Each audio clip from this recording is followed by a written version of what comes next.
প্রিয় দর্শকবৃন্দ, সবার প্রতি রইল অসংখ্য প্রণাম। আজ শুনব শিব ও পার্বতীর বিবাহ, শিবপুরাণ রুদ্র সংহিতা থেকে গল্প। দক্ষযজ্ঞে সতীর আত্মবলিদান দেওয়ার পর শিব গভীর তপস্যায় লীন হয়ে পড়েন হিমালয়ে। পৃথিবীর ভারসাম্য নষ্ট হতে থাকে। দেবতারা দুশ্চিন্তায় পড়ে। সেই সময় দানব তারকাসুর এমন একটি বর পেয়েছিলেন যে তাকে কেবল শিবপুত্রই বধ করতে পারবে। কিন্তু শিব তো সংসার ত্যাগ করে তপস্যায় লিপ্ত। তখন দেবতারা ঠিক করলেন শিবকে আবার বিবাহ করতে হবে। পার্বতীর তপস্যা।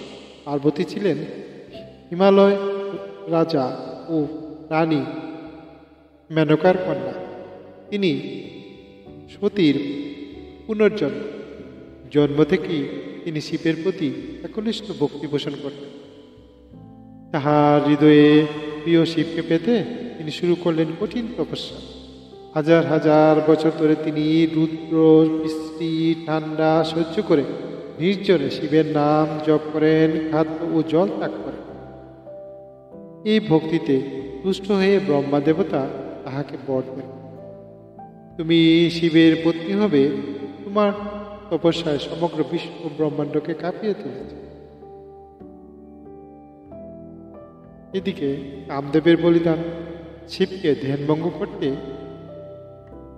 কামদেবকে পাঠানো হয়। কামদেব প্রেমের দেবতা, তার প্রেমের বাণ নিক্ষেপ করেন শিবের উপর। শিব ধ্যানভঙ্গ হলে আগে তিনি তৃতীয় নেত্র খুলে কামদেবকে ভস্ম করে দেন। তবুও পার্বতীর তপস্যা ও নিষ্কুল প্রেম শিবকে অভিভূত করে।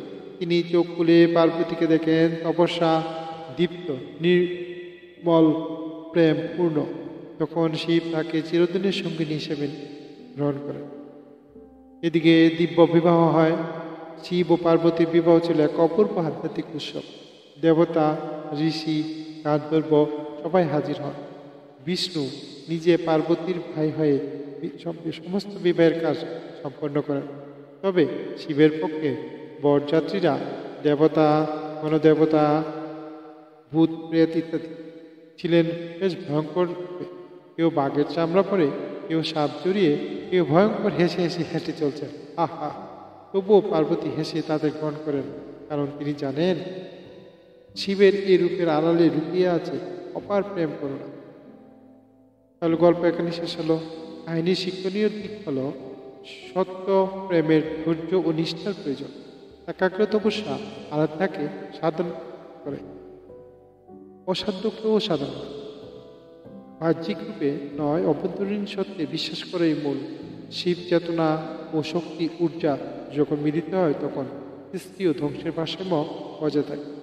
তাহলে গল্পটি ভালো লাগলো। যদি ভালো লেগে থাকে তাহলে চ্যানেলটি লাইক, শেয়ার, সাবস্ক্রাইব করুন।